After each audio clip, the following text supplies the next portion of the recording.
পৃথিবীতে 4 জন প্রভাবশালী বাদশার একজন ছিল নমরুদ। জগৎ বিখ্যাত তাফসীর জালালাইনের একটা সূরা নাম হলো কামালাইন। এই তাফসীরের ভিতরে বলা হয়েছে ওই বেটার নাম ছিল নমরুদ ইবনে কেনান। পৃথিবীতে 4 জনের একজন। কি বিশাল ক্ষমতা, কি বিশাল পাওয়ার! আর দীর্ঘদিন ক্ষমতার চেয়ারে থাকলে এমনি একটু মানুষ স্বৈরাচারী মনোভাবাপন্ন হয়ে যায়। এই বেচারা একদিন স্বপ্নে দেখেছিল আকাশে একটা তারকা উদয় হয়েছে, নক্ষত্র উদয় হয়েছে। ওই তারকার আলোতে আলোকিত হয়েছে দুনিয়া, কিন্তু ওই তারকার নিচ থেকে কি অন্ধকার তার রাজ সিংহাসনকে ম্লান করে দিয়েছে। কবরের মতো, আমাবস্যা রাতের মতো ঢেকে গিয়েছে, অন্ধকার হয়েছে। সকালবেলায় উঠে সেই যুগের জ্যোতিষী, জ্যোতির্বিজ্ঞানী, অ্যাস্ট্রোলজার যারা আছে তাদেরকে ডেকে বলেছিল, আমি একটা স্বপ্ন দেখেছি, এই স্বপ্নের ব্যাখ্যাটা তোমরা একটু বলো। আমার কাছে কেন যেন মনে হচ্ছে আমি যা দেখছি এটা নিছক একটা স্বপ্ন নয়, এর ভিতরে কোনো তাৎপর্য, গুরুত্ব থাকতেও পারে। তারা গুনে বেছে বলেছিল, জাহাপানা মহারাজ, আপনি যে আকাশে দেখছেন একটা তারকা উদয় হয়েছে, নক্ষত্র উঠেছে, স্বপ্নের মধ্যে দেখছে, এটা তারকা না, নক্ষত্র না, এটা হচ্ছে আল্লাহর পয়গম্বর। তিনি হল আল্লাহর পক্ষ থেকে অ্যাপোস্টেল, প্রফেট, আল্লাহর পক্ষ থেকে রিপ্রেজেন্টেটিভ। তিনি আল্লাহর প্রতিনিধি, তিনি আল্লাহর নবী রাসূল। আর যে আলো দেখছেন, এই আলো হলো হেদায়েতের আলো, নবুয়তের আলো। সে আলোর বিচ্ছুরণ ঘটবে, সারা দুনিয়ায় ওই আলো ছড়িয়ে পড়বে। আর সত্য আসলে, সত্য যখন আসে, আলো যখন আসে, অন্ধকার দূর হয়ে যায়। আপনার সিংহাসন অত্যন্ত ঝুঁকির ভিতরে, আপনার ক্ষমতা, এই ক্ষমতার দিন আপনার ছাড়তে হবে, অন্ধকারে ম্লান হয়ে যাবে। দুনিয়ার সব স্বৈরাচারীরা ক্ষমতা হারানোর ভয় পায় বেশি। যেন পয়গম্বর পৃথিবীতে আসতে না পারে নানান কৌশল অবলম্বন করেছিল। এই ঘটনা কোরআন কারীমের অনেকগুলো সূরায়, সূরায় মারিয়াম, সূরায় সফফাত, এরকম অনেকগুলো সূরার ভিতরে যতগুলি ঘটনা এসেছে সব একত্রিত করে বলতে গেলে 5 ঘন্টা সময় দরকার। আমি ঘটনা বলার উদ্দেশ্য না, উদ্দেশ্য হলো পৃথিবীর যত ব্যক্তিরাই ষড়যন্ত্র যা করুক, আল্লাহ তাআলা পরিকল্পনা যা করে তাই বাস্তবায়ন করে। বাদশা তার বুদ্ধিজীবীদের পরামর্শে ষড়যন্ত্র করেছিল পয়গম্বর যেন মায়ের গর্ভে আসতে না পারে, সেই জন্য নানান কৌশল অবলম্বন করেছিল। কিন্তু ওয়ামাকারু ওয়ামাকারাল্লাহ ওয়াল্লাহু খায়রুল মাকিরিন ইন্নাহুম ইয়াকিদুনা কাইদা ওয়া আকিদু কাইদা ফামাহিল কাফিরিনা আমহিলহুম রুয়াইদা। তাদের সেই ষড়যন্ত্র কিন্তু বাস্তবায়ন হয় নাই। আল্লাহ তাআলা ইব্রাহিম খলিলুল্লাহকে মায়ের পেটে এনেছিলেন। বাদশা যখন জানতে পারল এত বাধা দেওয়ার পর মায়ের গর্ভে সন্তান এসেছে, যেই সন্তান পয়গম্বর হবে, সে অলরেডি মায়ের পেটে এসেছে, এই সন্তানকে প্রতিরোধ করার জন্য, প্রতিহত করার জন্য, মেরে ফেলার জন্য রাষ্ট্রীয়ভাবে সিদ্ধান্ত হয়েছিল আগামী 1 বছরের ভিতরে যত পুত্র সন্তান এই দেশে জন্মগ্রহণ করবে সব পুত্র সন্তান তারা হত্যা করবে। কিন্তু কাজ হয় না। ইব্রাহিম আলাইহিস সালামকে আল্লাহ তাআলা কুদরত দিয়ে বাঁচিয়ে রেখেছিলেন। আল্লাহ কুদরত দিয়ে বাঁচিয়ে রেখেছিলেন। পৃথিবী চেষ্টা করেছিল এই দুনিয়া একটা প্রতিষ্ঠিত গভর্নমেন্ট, একটা দণ্ড প্রতাপের সরকার চেষ্টা করেছিল। ওই স্বপ্ন দেখছে যে তারকা অর্থাৎ যে নবী যেন মায়ের পেটে আসতে না পারে, নানা অপকৌশল অপচেষ্টা চালিয়েছিল। আচ্ছা আপনারাই বলুন তো, পয়গম্বর ইব্রাহিম খলিলুল্লাহ দুনিয়ায় আসতে পেরেছিল না পারে না?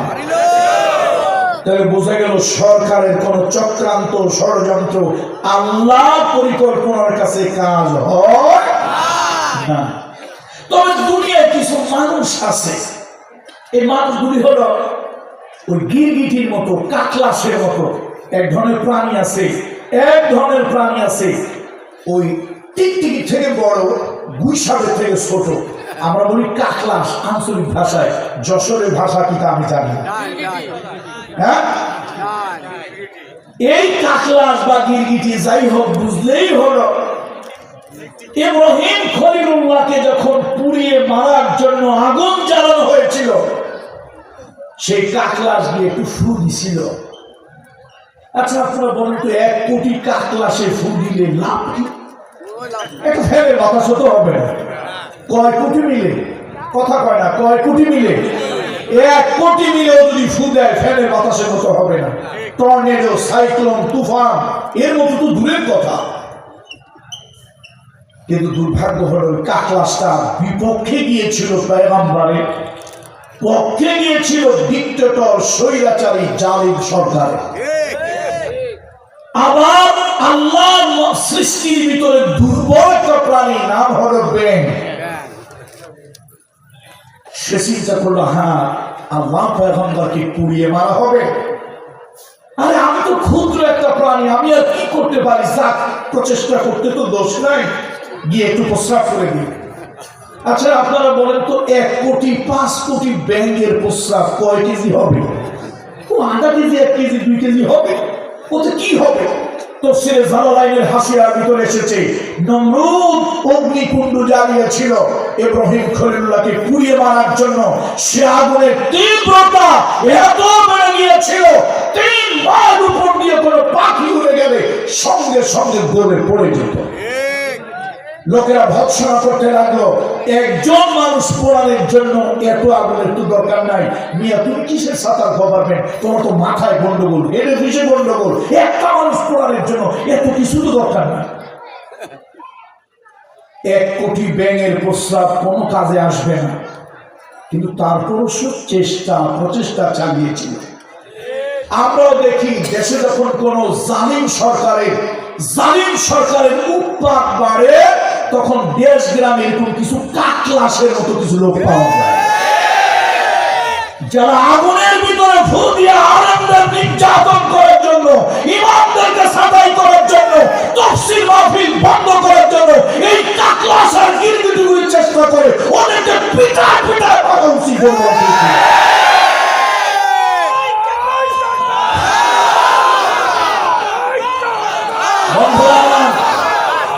বন্ধুরা আমার, সব যুগেই এই শ্রেণীর কিছু লোকজন সমাজে ছিল, অবশ্য যশোরে নাই,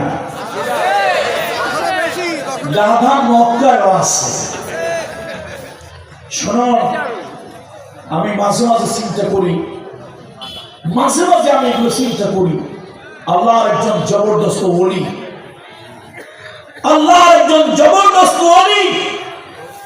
আপনারা তাকে বলেন মুফাসসির, কোরআনের পাখি।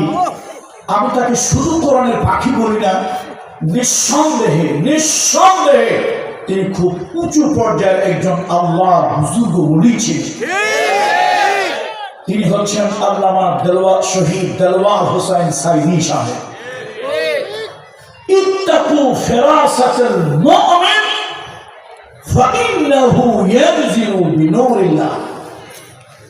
তোমরা ইমানদারের নজরকে ভয় পাও, তারাই বাহ্যিক চোখ, চর্ম চোখ দিয়ে নয়, অন্তরের দৃষ্টি দিয়ে তারা কথা বলে। আল্লাহর ওলি একদিন বলেছিলেন, সময় আসবে ইন্দুরের গর্ত খুঁজে পাবে না পালানোর জন্য। আমি ঢাকা বিশ্ববিদ্যালয়ে অল্প কিছুদিনের জন্য রাষ্ট্রবিজ্ঞান, পলিটিক্যাল সায়েন্সের ছাত্র ছিলাম। অত ভালো ছাত্র না, পীরের ছেলে, পীরগিরি করি মোটামুটি একটি কোনো মতে। তো তারপর প্রাচ্যের অক্সফোর্ড, ঢাকা ইউনিভার্সিটি, সেই হিসেবে একটু বুদ্ধিজ্ঞান যতটুকু আছে। পৃথিবীতে অনেক রিভলিউশন হয়েছে, গণ আন্দোলন হয়েছে, গণ বিপ্লব হয়েছে, গণ অভ্যুত্থান হয়েছে। কে কোন দল করেন আমি জানি না, পক্ষ বিপক্ষ সব দলের লোকদেরকে বলি একটা কথা একটু নোট করে নেন প্লিজ, প্লিজ নোট করে নেন। পৃথিবীতে বিগত 1000 বছরের ইতিহাস, কত বছর? বিগত 1000 বছরের ইতিহাস যদি খোঁজে, পৃথিবীতে যত বড় বড় গণ অভ্যুত্থান হয়েছে, রিভলিউশন হয়েছে, এই যে কিছুদিন আগে ফিউ ডেজ অ্যাগো হয়েছিল কোথায়? শ্রীলঙ্কায়। শ্রীলঙ্কাটা কিন্তু অত বড় পর্যায়ে না, ইরানের বিপ্লব হয়েছিল। এরকম পৃথিবীতে বড় বড় বিপ্লব, গণ অভ্যুত্থান যা হয়েছে, আমি বিগত 1000 বছরের ইতিহাস বলতেছি। পৃথিবীর ইতিহাসে এমন ঘটনা বিগত 1000 বছরের ভিতরে খুঁজে পাওয়া যাবে না যে এরকম হয়েছে।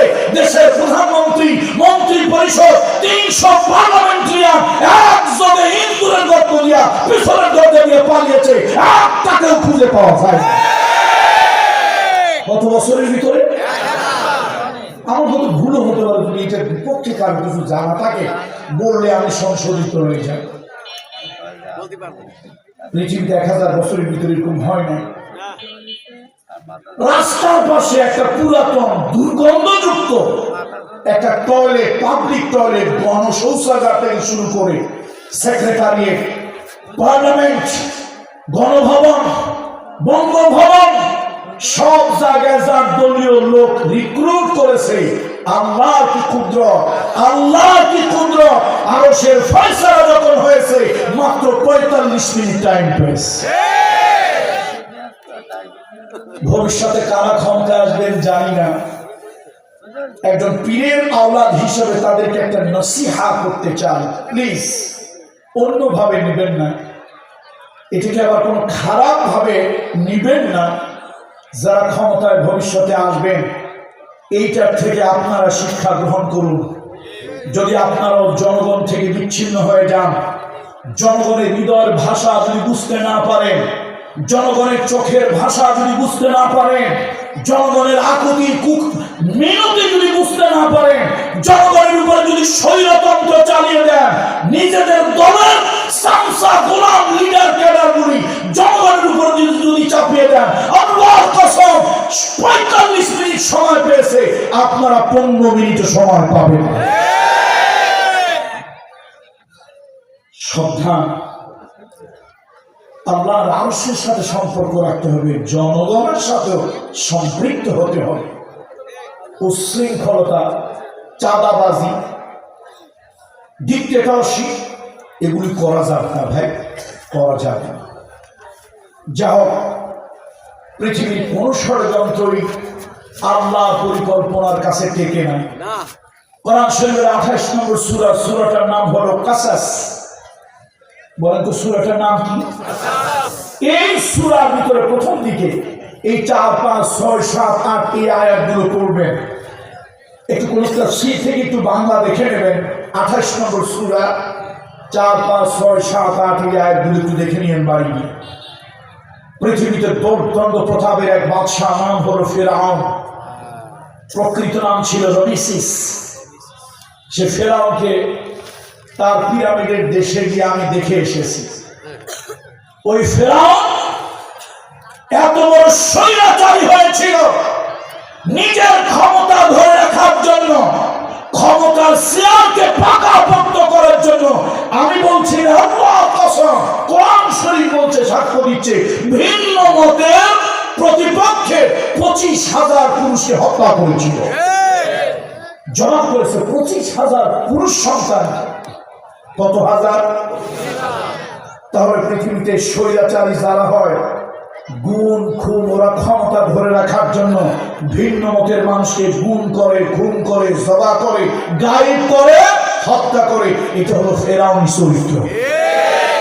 নিজের ক্ষমতার মসনদ ধরে রাখার জন্য যা মনে চায় তাই করে। পূর্বের দিনের ফেরাউন সেই যুগে 25,000 জবা করেছে, এই যুগের ফেরাউনরাও কম করে না, হিসাবে অনেক পাওয়া যায়। বন্ধুরা আমার, আসুন আল্লাহ তাআলা আমাদের সকলকে যেন মানুষের সাথে সুন্দর সদাচরণ করার তৌফিক দান করে। শুনুন, মানুষ হিন্দু হোক, বৌদ্ধ হোক, খ্রিস্টান হোক, ধর্ম তার যাই হোক, সে কিন্তু আল্লাহর সৃষ্টি। কার সৃষ্টি বলুন? আপনি যদি একটা মানুষ, সে মানুষের প্রতি মানবিক আচরণ করেন, সে হিন্দু, তার একজন মহিলা আপনার পাশে দাঁড়িয়ে আছে, আপনি দেখতে পাচ্ছেন তার হাতের মধ্যে শাখা পড়া, তার কপালে সিঁদুর, আপনার কমন সেন্স বলে দেবে সে হিন্দু। ধর্মে সে হিন্দু হোক, জাতে সে মানুষ। ধর্মে সে হিন্দু হোক, জাতে কি মানুষ।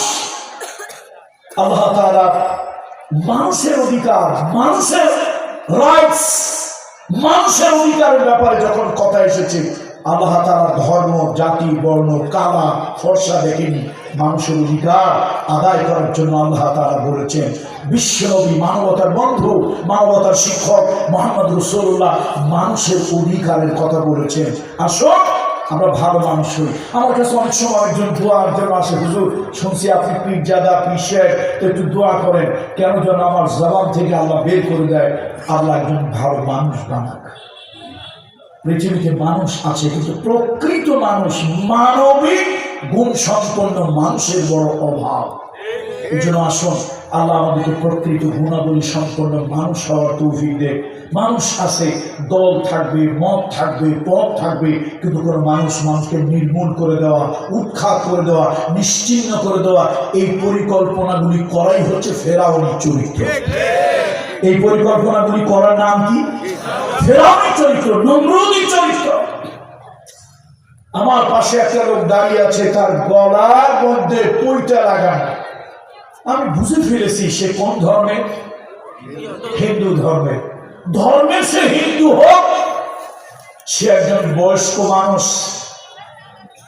আমার পাশে দাঁড়িয়ে আছে, আমি একটা সিটে আরাম করে বসে আছি। লোকটা বয়সের ভারে দাঁড়িয়ে থাকতে পারছে না। আমার ইসলাম বলছে এখানে ধর্মের বিচার নয়, এখানে মূল সত্য মানবতার বিচার। তুমি একটু ওঠো, সিটটা ছেড়ে দাঁড়াও, এই লোকটাকে বসতে দাও। তুমি যদি তাকে সিটটা ছেড়ে বসতে দাও, তুমি বসতে দিতে বাধ্য নয়। যদি তুমি এটা করো, তাহলে তুমি তার প্রতি ইহসান করবে। হাল জাযাউল ইহসান ইল্লাল ইহসান। তুমি যদি কার প্রতি ইহসান করো, আমি আরশের মালিক তোমার উপরে ইহসান করব। ইন্নাল্লাহা ইউহিব্বুল মুহসিন। বন্ধুরা আমার, রাস্তার পাশে একটা মানুষ পড়ে আছে, হয়তো অ্যাক্সিডেন্ট করেছে অথবা অসুস্থতার কারণে রাস্তার পাশে পড়ে আছে। কোরআনের ভাষায় বলে ইবনুস সাবিল, আমরা বাংলায় বলি পথিক, পথচারী। কোথায় পড়ে আছে বলেন তো? রাস্তার পাশে পাড়ে একটা লোক পড়ে আছে, রক্তক্ষরণ হচ্ছে, শ্বাস প্রশ্বাস নিতে পারছে না, উলঙ্গ হয়ে পড়ে আছে। যাই হোক, রোগের কারণে হোক, অ্যাক্সিডেন্টের কারণে হোক, খবরদার, ইসলাম কি বলে, আপনি যদি প্রকৃত মুসলমান হন, ওই লোকটাকে গিয়ে জিজ্ঞেস করবেন না তুমি কি আওয়ামী লীগ না বিএনপি, জাতীয় পার্টি না জাসদ, জামাত না হেফাজত, হিন্দু না মুসলিম, এটা জিজ্ঞেস করবেন না। জিজ্ঞেস করা জায়েজ নয়। কি নয় বলেন কি নয়? জায়েজ নয়।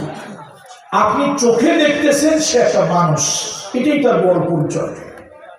ইসলাম বলে ওই লোকটাকে একটা ইজি বাইক ভাড়া করো, টমটম ভাড়া করো, একটা সিএনজি ভাড়া করো, যদি অধিকতর গুরুতর হয় একটা অ্যাম্বুলেন্স ভাড়া করো, হাসপাতালে নিয়ে যাও, রক্তের প্রয়োজন হলে রক্ত দাও, ঔষধের প্রয়োজন হলে ঔষধ দাও। তোমার কাছে সাধারণ টাকা যদি না থাকে, যাকাতের টাকা হলেও দাও। তুমি যখন এটা করলে, যাকাতের টাকা তুমি হলো তাকে দিলে, মানবিক ভাবে সুস্থ করলে, তার মুখে হাসি ফুটলো, সে জীবন তার বাঁচলো। এবার তাকে জিজ্ঞেস করো, আমি যে তোমার জন্য এত কিছু করলাম, তোমার জীবন বাঁচতে সাহায্য করলাম, ভাই তুমি কি হিন্দু না মুসলমান, বৌদ্ধ না খ্রিস্টান, কোন দলের কোন মতের, পরে জিজ্ঞেস করো। এই যে একটা মানুষ বাঁচতে তুমি সাহায্য করেছো, কোরআন কারীমের ভিতরে আল্লাহ তাআলা বলেছেন, ওয়ামান আহইয়াহা ফাকান্নামা আহইয়ান নাস জামিআ, তুমি একটা মানুষকে বাঁচতে সাহায্য করেছো, আমার আল্লাহ বলেছেন तमाम পৃথিবীর সব মানুষ বাঁচতে সাহায্য করলে যে সওয়াব হতো, ওই সওয়াব আল্লাহ তাআলা তোমার আমলনামায় দিয়ে দিবেন। এই জন্য ইসলামটাকে আমরা ভালো করে ধরি ভাই। আজকে আমাদের রাজনীতি আমাদেরকে হিংস্র বানিয়ে ফেলেছে। জঙ্গলের পশু এত হিংস্র না, আমাদের পলিটিক্স রাজনীতি আমাদেরকে যতটা অমানুষ, হিংস্র, পশু সুলভ আচরণকারী বানিয়ে দিয়েছে। এটা বড় দুঃখজনক। যা হোক, পর্দার মহিলারা যারা আছেন, আমি আর ভূমিকায় যাচ্ছি না। সংক্ষেপের ভিতরে, অল্প কথার ভিতরে কোরআন কারীমের 33 নম্বর সূরা, আশেপাশে যেন কথা না হয়, একদম কিপ সাইলেন্ট প্লিজ। কোরআন শরীফের আলোচনা যখন শুরু হবে, পিন পত্তন নীরবতা বিরাজ করবে, কোনো কথা হবে না। মহিলাদের প্যান্ডেল থেকে কথার আওয়াজ আসতেছে, মা বোনেরা, এটা চরম একটা খারাপ অভ্যাস। সেটা মহিলাদের হিউম্যান হ্যাবিট। 3 মহিলা যেখানে ভয়েস অফ আমেরিকার খবর পাওয়া যায়, সেখানে মহিলার জায়গা হলে মাশাআল্লাহ হাজারো কথা। আমি কিন্তু একজন টিচার, ছোটখাটো টিচার। এই টিচিং প্রফেশনে এসে আমার একটা বাস্তবমুখী আইডিয়া হয়েছে, ছেলেদেরকে কন্ট্রোল করা যতটা সহজ, মেয়েদেরকে কন্ট্রোল করা ঠিক অতটাই কঠিন। ওদের ভিতরে সিরিয়াসনেস কম। ফিট করে একজন হাসলো তো পুরো হাসির বন্যা বয়ে, একজন কথা শুরু করলো তো পুরা কথার হাট বাজার বসে গেল। এটা হচ্ছে তাদের একটা হিউম্যান হ্যাবিট। আল্লাহ তাআলা আমার মা বোনদেরকে বোঝার তৌফিক দান করুন। তবে নারীর কিন্তু একটা ভালো গুণ আছে, তা জানেন না? নারীর কিন্তু একটা ভালো গুণ আছে। আচ্ছা বলুন তো, এই পৃথিবীতে মুহাম্মদ রাসূলুল্লাহকে বাদ দিলে আল্লাহর জান্নাত, আল্লাহর বেহেশত সরাসরি জাগতিক চোখ দিয়ে, বৈষয়িক চোখ দিয়ে, এই চোখটারে আপনারা কি বলেন, চর্মচোখ নাকি দুনিয়ার চোখ, এই চোখ দিয়ে আর বেহেশত একজন দেখেছে। সে একজন কে বলতে পারবে? কে? একজন নারী। আর সেই নারীর নাম হলো মহিয়সী নারী আসিয়া। মুহাম্মদ রাসূলুল্লাহ সাল্লাল্লাহু আলাইহি ওয়াসাল্লামকে বাদ দিলে পৃথিবীতে এত পয়গম্বর, এত নবী, এত ওলি, এত বুজুর্গ, এত দরবেশ, আল্লাহর বেহেশত, আল্লাহর জান্নাত, আল্লাহর হেভেন, আল্লাহর প্যারাডাইস পৃথিবীতে কেউ দেখে নাই একজন ছাড়া। সে একজন কি পুরুষ না নারী? সে নারীর নাম কি? বিবি আসিয়া। এই জন্য মহিলাদেরকে আমরা যত খারাপ বলি, আবার অত খারাপ না, ভালো আছে মাশাআল্লাহ। তবে মহিলাদের কিন্তু বুদ্ধি বেশি, পুরুষ ঘুরাইতে পারে মাশাআল্লাহ। একজন গন্ডগোল লাগছিল বাংলাদেশের বড় পীরকে, শেষে এক মুরব্বী কয়, বাবারা তোরা তো মারামারি গন্ডগোল করিস না, বাংলাদেশের বড় পীর হলো সব থেকে মুরিদ বেশি, পীর হলো 2 জন, তবে 2 জনের পিছনে লম্বা লম্বা চুল আছে, সামনে কোনো দাড়ি নেই, এই 2 জনই হলো মহিলা। এই মহিলা 2 জনের নাম বড় লাগবে? বড় লাগবে? বড় দরকার নাই। এই দেশের 80% লোক এখন ওই 2 মহিলার মুরিদ। সুতরাং আপনারা যত যা বলেন, মহিলাদের কাছে আমরা এখনো, আমার তো মনে হয় না দেশে কোনো পুরুষ আছে, যাও আছে তাও হাফ লেডিস। এত মহিলাদের চাপে আমরা কেমনি পুরুষ থাকি? তো মা বোনদেরকে বলবো, আল্লাহর রাস্তায় কথা বলবেন না। আসুন, কোরআন শরীফের একটা ব্যতিক্রমী আয়াত, আজকে আর তাফসীর করবো না, শুধু একটু অনুবাদ করে যাব, লম্বা কথা নয়। কোরআন কারীমের ভিতরে একটা এক্সেপশনাল আয়াত, সমগ্র কোরআন 30 পারা, 114 সূরা। আজকে এই মাদ্রাসা থেকে, এটা মাহফিল না, এটা একটা মাদ্রাসা, এই মাদ্রাসা থেকে একটা শিক্ষা নিয়ে বাড়ি যাবে।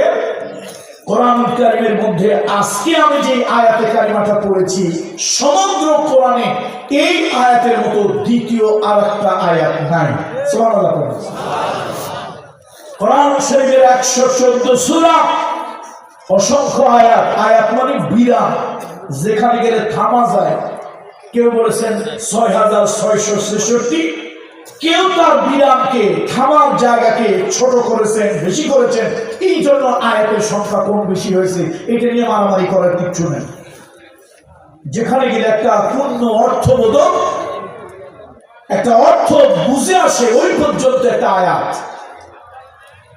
আল্লাহর কোরআনের ভিতরে যতগুলি আয়াত আছে,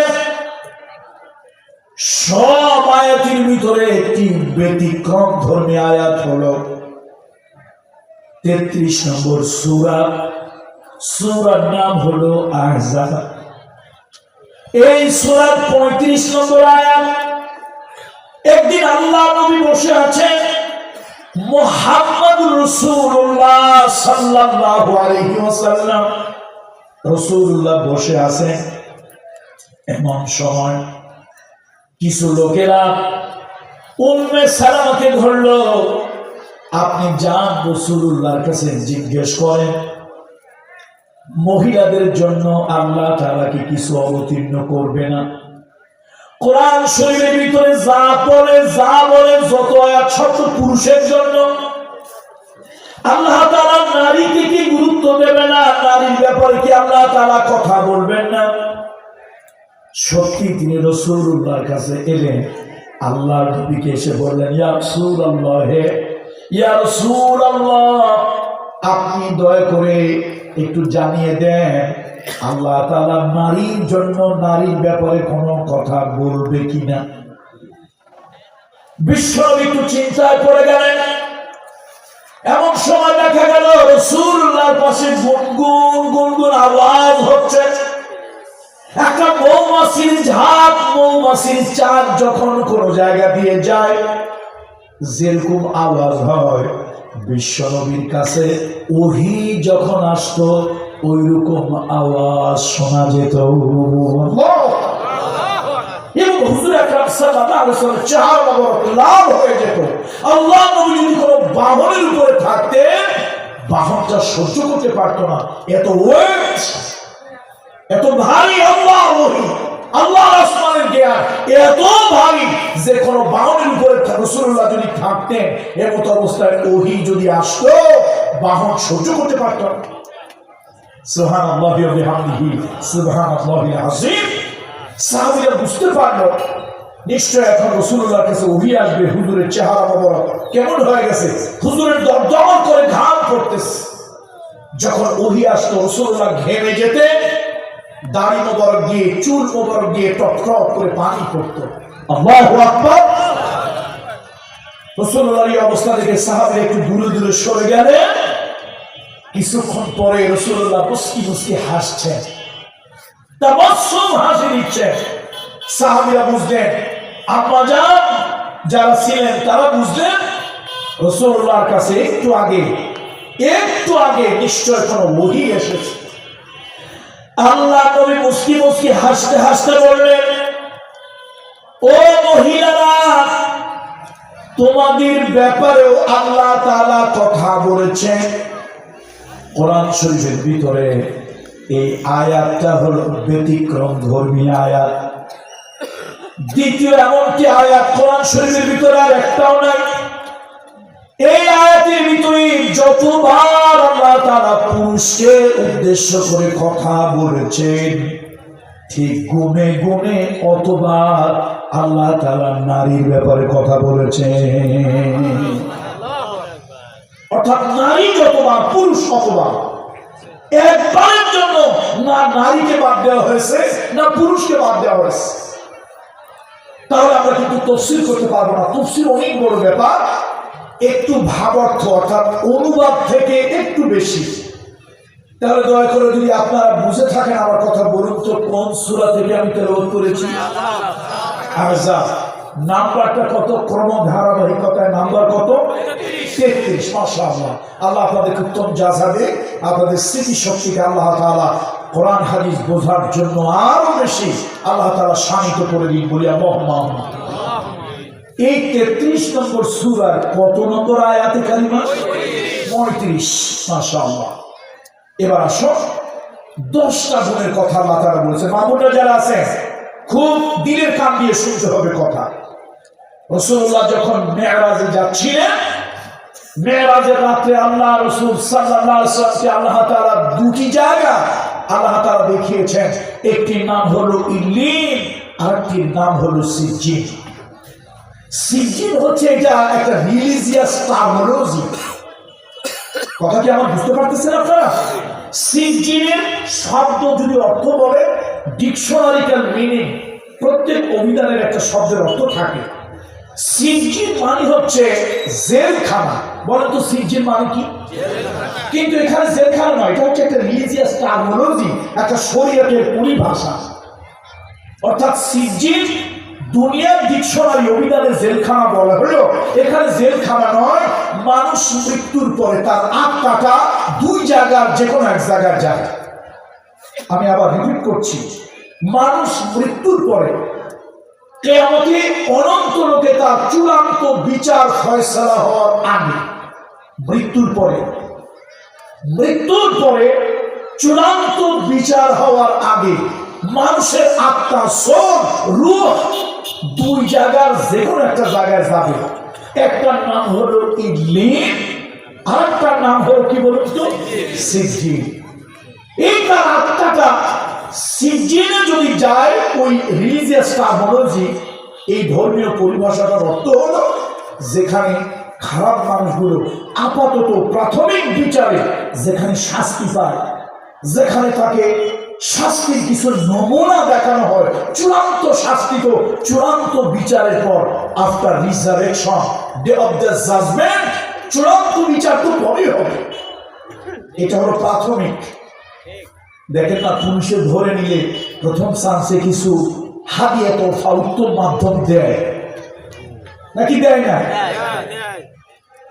তো ঠিক অনুরূপ ভাবে রাসূলুল্লাহ যখন মেরাজে যাচ্ছিলেন, যাওয়ার সময় আল্লাহ নবী দুটা জায়গা দেখার সৌভাগ্য হয়েছে। আল্লাহ তাকে দেখিয়েছে লিনুরিয়াহু মিন আয়াতিনা। আল্লাহ বলেন, আমি এই জন্য মুহাম্মদ সাল্লাল্লাহু আলাইহি ওয়াসাল্লামকে মেরাজে নিয়েছি, আমার নিদর্শন, বাস্তব নিদর্শন তিনি যেন প্রত্যক্ষ করতে পারেন, দেখতে পারেন। তো বাস্তব নিদর্শন কি? মরার পরে খারাপ মানুষের আত্মা কোথায় থাকবে? নবীজি বলেন, ওইখান দিয়ে যখন আমি যাচ্ছিলাম, আমি যখন যাচ্ছিলাম তখন দেখলাম এক ধরনের মানুষদেরকে প্রচন্ড শাস্তি দেওয়া হচ্ছে, যাদের কানের ভিতরে উত্তপ্ত সীসা, লোহা সীসা জ্বালিয়ে তরল করে কানের ভিতর দিয়ে ছেড়ে দেওয়া হচ্ছে। ঘিলু মগজগুলি গলে আর কান এবং নাক দিয়ে বের হচ্ছে, যন্ত্রণার বিভৎস চিৎকার মারতেছে। রাসূলুল্লাহ তো দয়ার নবী, মায়ার নবী, মানবতার বন্ধু, মানবতার শিক্ষক। এই দৃশ্য তিনি সহ্য করতে পারলেন না। তিনি জিবরাইলকে জিজ্ঞেস করলেন, জিবরাইল, এই মানুষগুলো কারা? জিবরাইল বলল, ইয়া রাসূলুল্লাহ, এই মানুষগুলো হলো তারা দুনিয়া যারা ধর্মের কথা, দ্বীনের কথা, পরকালের কথা, আল্লাহর কথা, আল্লাহর বাণীর কথা, আমাদের ভাষায় বলবো কোরআন হাদিসের কথা, এই কথাগুলো শুনেছেন, বাহ্যিক কান দিয়ে শুনছে। কোন বক্তার কণ্ঠ কিরকম, ঢপ কিরকম, কার বক্তব্যের আর্ট কিরকম, এগুলোর দিকে খেয়াল ছিল, কিন্তু ওই কথাগুলোর মহত্ব কি, গুরুত্ব কি, আমল করলে লাভ কি, ওই দিকে খেয়াল ছিল না। যার কারণে কানের মজা লেগেছে, ওয়াজ শুনেছে, কিন্তু এই ওয়াজ তার আমলের কোনো পরিবর্তন করতে পারে না। ইয়া রাসূলুল্লাহ, অন্তরের কান দিয়ে যদি শুনতো, এরকম জীবন পরিবর্তন হয়ে যেত। এই অপরাধের শাস্তি কিয়ামত পর্যন্ত হবে, কিয়ামতে গিয়ে চূড়ান্ত বিচার হবে, চূড়ান্ত ফয়সালা হবে। আল্লাহ তাদেরকে কি শাস্তি দেবে? আল্লাহু আকবার, কি ভয়াবহ! নাউযু বিল্লাহি মিন যালিক। আল্লাহ তাআলা এমন বিভৎস শাস্তি থেকে আমাদের সকলকে আপনি হেফাজত করেন। তাহলে মা বোনরা যারা আছেন, কিপ সাইলেন্ট প্লিজ। আপনারা কথা শুনবেন, তাফসীর কিন্তু করা যাবে না। আল্লাহ যদি আবার এই জনপদে আবার কোনদিন আনে, হায়াত হয়, তখন তাফসীর মানে হলো সকালবেলায় সূর্য উঠলে আমাবস্যা ঘুম ঘুটে অন্ধকার, কিছুই দেখা যায় না। সকালবেলায় সূর্যটা যখন ওঠে আস্তে আস্তে সব যেরকম পরিষ্কার হয়ে যায়, দিবালোকে সব যেরকম স্পষ্ট হয়ে যায়, কোনটা কি সব দেখতে পাচ্ছি আলোর ভিতরে। তাফসীর মানে হলো আলো, এমন আলো যে কোরআনের এই জায়গায় আল্লাহ তাআলা কি বুঝাতে চেয়েছেন, কি বলতে চেয়েছেন, একজন শ্রোতার কাছে শ্রোতার দৃষ্টিতে দিবালোকের মতো, দিনের আলোর মতো সব যখন পরিষ্কার হয়, এটার নাম হলো তাফসীর। আবার আরেকরা যারা আছেন, এই ব্যাখ্যা আপনাদের জন্য না, এটা সাধারণ পাবলিকের জন্য।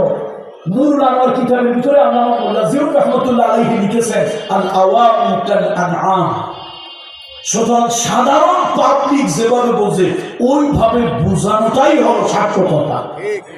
সুতরাং বিস্তারিত ব্যাখ্যা তাফসীরে যাওয়া যাবে না। 33 নম্বর সূরা 35 নম্বর আয়াত আল্লাহ তাআলা বলেছেন, নারী অথবা পুরুষ 10টা গুণ যদি অর্জন করতে পারে, তাহলে আল্লাহ তাআলা 2টা প্রতিশ্রুতি দিয়েছেন। সুবহানাল্লাহ বলেন। এটা কিন্তু নির্বাচন প্রতিশ্রুতি নয়। ওই সাইদি সাহেব মরহুম শহীদ আল্লামা দেলওয়ার হোসেন সাইদি নব্বরাল্লাহু মারকাদাহু ওয়া জাআলাল জান্নাতা মাসওয়াহু, আল্লাহর ওলি, সেই প্যারেড গ্রাউন্ড ময়দানে একবার একটা ওয়াজ করছিল। কয়েক লোক নির্বাচনে জয়ী হওয়ার জন্য একটু হিপোক্রেসি, একটু চালাকির আশ্রয় নিয়েছে। তো গিয়ে বলছে, ভাইরা আমার, আপনারা যদি আমারে বিজয়ী করেন, আমার যদি ভোট দিয়ে বিজয় করেন, আমি গরুর গাড়ির চাকার মতো বিরাট একটা জিলেপি বানিয়ে দেব। আপনারা যদি ভোট দিয়ে আমারে বিজয় করেন, তো মটকার মতো বড় বড় একটা রসগোল্লা বানিয়ে দেব। এখন এলাকার লোক সব একত্রিত হয়েছে, সর্বনাশ, এই জিনিস খাওয়া তো দূরের কথা, জীবনে চোখেই দেখি নাই। আচ্ছা সবাই মিলে আয় ভোট দিই। সবাই মিলে ভোট দিল। 5টা বছর ওই লোকটার আর কোনো দেখা সাক্ষাৎ পাওয়া গেল না। তার কারণ তিনি ছিলেন একজন সিজনাল বার্ড। তিনি হলেন বসন্তের কোকিল। শীত যখন আসছে কোকিল আবার ঘনাইছে, নির্বাচন যখন আসছে আবার কোকিলকে পাওয়া গেছে। এবার জনগণ ধরল, আপনি তো ওয়াদা করছিলেন ভোট দিয়ে আপনার বিজয় করলে গরুর গাড়ির চাকার মতো জিলেপি বানায় দেবেন, মটকার মতো রসগোল্লা বানায় দেবেন, ওই কিছুই তো দিলেন না। লোকটা কয়, ভাই ভোট দেওয়ার পর বিজয় হয়ে চিন্তা করলাম এত বড় জিলেপি তোমরা খাইবা কেন? আড়াইশি মুখ দিয়ে এত বড় জিলেপি এটি কি খাওয়া সম্ভব? আমি চিন্তা করলাম তোমাদের কষ্ট হবে, যেহেতু আমি তোমাদের প্রতিনিধি, জনপ্রতিনিধি, তোমাদের সুখ দুঃখের কতটুকু চিন্তা করতে হয়, কিন্তু তোমাদের একটা কষ্টের কারণ হবে, এই জন্য আমি দেখাও করিলেন ওইটা বানাইয়া তোমাদেরকে খাওয়াই। কথা কিন্তু বুঝা, আল্লাহ তাআলার ওয়াদা জাগতিক কোন ব্যক্তির ওয়াদার মতো নয়। ওয়াদাল্লাহি হক। একটু দয়া করে আমার সাথে সবাই বলেন, ওয়াদাল্লাহি হক। আল্লাহর ওয়াদা, আল্লাহর প্রতিশ্রুতি হলো সত্য। এখন এই আয়াতে কারিমার ভিতরে আল্লাহ তাআলা বলছেন, শোনো নারী অথবা পুরুষ, তোমরা যদি 10টা কাজ করো, আমি আল্লাহ তাআলা তোমাদের সাথে 2টি ওয়াদা করছি। আল্লাহ তাআলা 2টি ওয়াদা করছেন। আ'আদ্দাল্লাহু লাহুম মাগফিরাতান ওয়া আজরান আযীমা। যদি 10টা কাজ কোনো পুরুষ করে,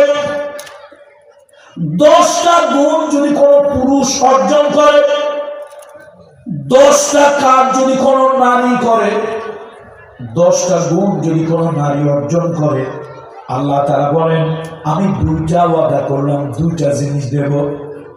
প্রথমটা হলো আ'আদ্দাল্লাহু লাহুম মাগফিরাত। আল্লাহ তাআলা বলেন, ও নারী ও পুরুষ, 10টা কাজ যদি তুমি করো, আমি আল্লাহ ওয়াদা করলাম, প্রথম হলো তোমার জীবন জিন্দেগির সব গুনাহ আমি আল্লাহ মাফ করে দেব। আল্লাহর ওয়াদা সত্য না মিথ্যা? ওয়াদাল্লাহি হক। এবার শোনো, শুধু আমি কি তোমাকে মাফ করে দেব, ক্ষমা করে দেব এমনটি নয়, ওয়া আজরান আযীমা, উত্তম পুরস্কার, উত্তম প্রতিদান আমি আল্লাহ তাআলা তোমাকে দান করব। আজরান আযীমা। এখন এই আজরান আযীমা কি, এটা নিয়ে মুফাসসিরিনরা উলামায়ে কেরামরা একটু দুইটা মত পোষণ করেছে। কেউ বলেছে উত্তম প্রতিদান হলো জান্নাত, বেহেশত। আর কোন কোন উলামায়ে কেরামরা মুফাসসিরিনরা বলেছেন না, বেহেশতই উত্তম পুরস্কার নয়, বেহেশতের থেকেও বড় পুরস্কার হলো জান্নাতে আল্লাহর সাথে দিদার হয়ে যাওয়া, দেখা হয়ে যাওয়া। আল্লাহু আকবার, আল্লাহু আকবার। আল্লাহ তাআলার সাথে দেখা হয়, এটা হলো উত্তম পুরস্কার, উত্তম প্রতিদান। তাহলে 10টা কাজ যদি মহিলা করে, 10টা কাজ যদি পুরুষ করে, ওই প্যান্ডেলের বাহিরে মা বোনরা যারা আছে, কলিজার টুকরা মেয়েরা যারা আছে, তারা যদি 10টা কাজ করে, আমরা এখানে যারা আসি, আমরা যদি 10টা কাজ করি, তো আল্লাহ কয়টা কাজ করবেন বলেন? সবাই আমল দিয়ে কয় কাজ?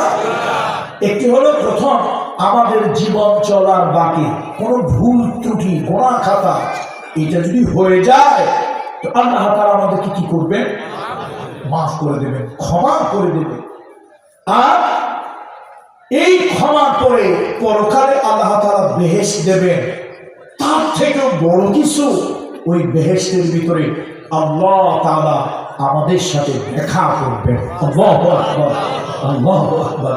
আব্দুল কাদের জিলানী রাহমাতুল্লাহ আলাইহির একটা ওয়াজ আমার এখনো কানে ভাসে। মরহুম সাইদি সাহেব হুজুরের সেই 70-এর দশক, 80-র দশকের ক্যাসেটগুলি এখনো যদি ফিতাওয়ালা ক্যাসেট কারো ঘরে যদি থেকে থাকে, সে ওয়াজগুলি চালাবেন, দেখবেন চোখ দিয়ে ঝরঝর করে পানি আসতেছে। কি একটা আবেগ! 80-র দশকে একটা ওয়াজ করতে গিয়ে হাজার নয় লক্ষ লক্ষ শ্রোতারা কেঁদে একদম চোখের পানি ছেড়ে দাড়ি ভিজিয়ে ফেলেছিলেন লক্ষ জনতা। সে ওয়াজটা ছিল ঠিক এরকম একটা বিষয় নিয়ে কথা বলতে গিয়ে কিয়ামতের ময়দানে মহিউদ্দিন আব্দুল কাদের জিলানী গভীর রাত্রে উঠে আল্লাহর কাছে সিজদা করে কাঁদতেন, আল্লাহ, সবাই তোমার কাছে বেহেশত চায়, আমি তো তোমার কাছে বেহেশত, জান্নাত তো তোমার কাছে চাই না। তুমি দরকার হলে আমাকে জাহান্নাম দিও, কিন্তু আমি তো বেহেশতের জন্য লালায়িত নই। তুমি আমাকে বেহেশত দিলে, জান্নাত দিলে, কিন্তু ওই জান্নাত বেহেশতের ভিতরে আমি তোমাকে পেলাম না, তোমাকে দেখলাম না। তোমার জন্য আমি শাহাদাত বরণ করলাম, গুলি খেলাম, মামলা খেলাম, হামলা শিকার হলাম, ফাঁসির দড়ি রশ্মির গলায় পড়লাম, হাতের পরে রাত পালিয়ে পালিয়ে থাকলাম, তোমার জন্য তাহাজ্জুদের নামাজ পড়লাম, তোমার জন্য আমি কষ্ট করে রোজা রাখলাম। জান্নাত তো পাইলাম, কিন্তু তোমাকে যদি না পাই, তাহলে এই বেহেশত দিয়ে আমার কি হবে? আল্লাহ, আমি আব্দুল কাদের জিলানীকে তুমি বেহেশত নয় জাহান্নাম দিও, কিন্তু আমার একটা আরজি, আমার একটা দরখাস্ত তোমার কাছে, তুমি ওই জাহান্নামের ভিতরে আমার সামনে গিয়ে তোমার ইজ্জত ও জালাল আমার নাম ধরে একবার একটু বলিও, মহিউদ্দিন আব্দুল কাদের তুমি কেমন আছো? ওই জাহান্নাম আমার জন্য জান্নাত ফুলের বাগান হয়ে যাবে। এই জন্য মুমিন আল্লাহর সাথে দিদার, আল্লাহর সাথে দেখা, আল্লাহর সাথে মোলাকাত, আল্লাহর সাথে সাক্ষাৎ, এর থেকে বড় পানা মুমিনের কাছে আর কিছু হতে পারে। 10টা কাজ। প্রথম কাজ হলো, ইন্নাল মুসলিমিনা ওয়াল মুসলিমাত, পুরুষ মুসলমান হবে, নারী মুসলমান হবে, ওয়াল মুমিনিনা ওয়াল মুমিনাত, পুরুষ ঈমানদার হবে, নারী ঈমানদার হবে, ওয়াল কানিতিনা ওয়াল কানিতাত, পুরুষ হবে আল্লাহর শরীয়তের দ্বীনের উপরে একনিষ্ঠ, মহিলাও হবে আল্লাহর দ্বীন শরীয়তের উপরে একনিষ্ঠ, ওয়াস-সাদিকিনা ওয়াস-সাদিকাত, পুরুষ হবে সত্যবাদী, নারী হবে সত্যবাদী। ওয়াসসাবিরিনা ওয়াসসাবিরাত, পুরুষ হবে সত্যবাদী, নারীও হবে সত্যবাদী। এই যে আল্লাহ তাআলা একটার পর একটা গুণ বলতেছেন, এরপরে আল্লাহ তাআলা 6 নম্বরে বলেন ওয়াল খাশিঈনা ওয়াল খাশিআত, পুরুষ আল্লাহকে ভয় করবে, নারী আল্লাহকে ভয় করবে। ওয়াল মুতাসাদ্দিকিনা ওয়াল মুতাসাদ্দিকাত, পুরুষ গরিব দুঃখী মানুষ, ভুকা নাঙ্গা মানুষ, পুরুষ ওই দুঃখী মানুষকে কিছু দান করবে, সাদকা করবে। আবার নারীর সাধ্য অনুযায়ী নারীও কিছু গরিব মিসকিনকে দান করবে। এরপরে হলো ওয়াসসাইমিনা ওয়াসসাইমাত, পুরুষ আল্লাহর সন্তুষ্টির জন্য রোজা রাখবে, নারীও আল্লাহর সন্তুষ্টির জন্য রোজা রাখবে। ওয়াল হাফিজিনা ফুরুজাহুম ওয়াল হাফিজাত, পুরুষ ইজ্জত চরিত্র আবরু সতীত্ব হেফাজত করবে, নারীও করবে। ওয়াযাকিরিনাল্লাহা কাসীরান ওয়াযাকিরাত, পুরুষ অধিক পরিমাণে আল্লাহর জিকির করবে, নারীও অধিক পরিমাণে আল্লাহর জিকির করবে। এই যে 10টা গুণ বলা হলো, আল্লাহ তাআলা বলেন পুরুষ যদি এই 10টা গুণ অর্জন করে, এই 10টা গুণ যদি নিজের জীবনে আনতে পারে, কোন মহিলা নারীদের ভিতরে কোন নারী এই 10টা গুণ নিজের ভিতরে যদি অর্জন করতে পারে, 10টা গুণ যদি হাসিল করতে পারে, আ'আদ্দাল্লাহু লাহুম মাগফিরা, আল্লাহ ওয়াদা করলেন আমি তোমাকে তোমার জিন্দেগীর গুনাহ মাফ করে দেব। শুধু আমি আল্লাহ তাআলা মাফ করে দিয়েই ক্ষান্ত হব না, আমি আল্লাহ তাআলা উত্তম প্রতিদান জান্নাত দেব, জান্নাত দিয়ে ক্ষান্ত হব না, জান্নাতের থেকে একটু বাড়ায় দেব, ওই জান্নাতের ভিতরে তোমার সঙ্গে আমি দেখা করব। প্রথম হলো মুসলমান হওয়া। মুরব্বী বাবাজি এখন মনে মনে চিন্তা করতেছে, মাদারীপুর থেকে হুজুর আসি এই ওয়াজ করার জন্য, আর আমরা সবাই তো মুসলমান, বাপদাদা মুসলমান। আমার প্রশ্ন, আপনি যে মুসলমান এটা পাইলেন কোথায়? একজন ডাক্তার, ওই ডাক্তারের সন্তান, কোনদিন আমরা তারে ডাক্তার বলি না। একজন মাস্টার, ওই মাস্টারের ছেলেকে আমরা কোনদিন মাস্টার বলি না। একজন উকিল সাহেব, উকিলের সন্তান, কোনদিন আমরা তার মাস্টার উকিল বলি না। যদি ডাক্তারের ছেলে ডাক্তারি পড়াশোনা করে, যদি ডাক্তারের ছেলে ডাক্তারি পড়াশোনা করে, চিকিৎসা শাস্ত্রে পড়াশোনা করে, এরপরে রোগী যদি প্র্যাকটিস করে, রোগী দেখে, অটোমেটিক লোকেরা তারে ডাক্তার বলবে, নাকি ডাক্তারের ছেলে বলবে? কথা কি আমার বুঝে না? ডাক্তারের ছেলে বলবে, এই ডাক্তারের ছেলে, কথা বলবে না ডাক্তার সাহেব বলবে। তাহলে ডক্টর যে, সেই ডক্টরের সন্তান চিকিৎসা শাস্ত্রের উপরে পড়াশোনা যদি করে, আর রোগী যদি দেখে প্র্যাকটিস করে, অটোমেটিক লোক তারে ডাক্তার বলবে। আবার আমাদের মাস্টার, যে আমাদের শ্রদ্ধাভাজন সভাপতি মহোদয়, উনি হচ্ছেন এই জাতির সর্বোচ্চ বিদ্যাপীঠের একজন মহান অধ্যাপক। আল্লাহ তাকে দুনিয়া আখিরাতে আরো বেশি সম্মানিত করুন। আমরা কিন্তু তার ছেলেকে অধ্যাপক বলবো না, প্রফেসর বলবো না। আমাদের প্রফেসর জাহাঙ্গীর আলম ভাই আমার সঙ্গে এসেছেন সেই কষ্ট করে যশোর থেকে। প্রফেসর সাহেব মানুষ, আমরা কিন্তু কোনোদিন ওনার সন্তান ছেলে মেয়েকে বলবো না প্রফেসর। তার কারণ হলো বাবার পরিচয় পেশা সন্তানের কখনো পরিচয় হতে পারে না।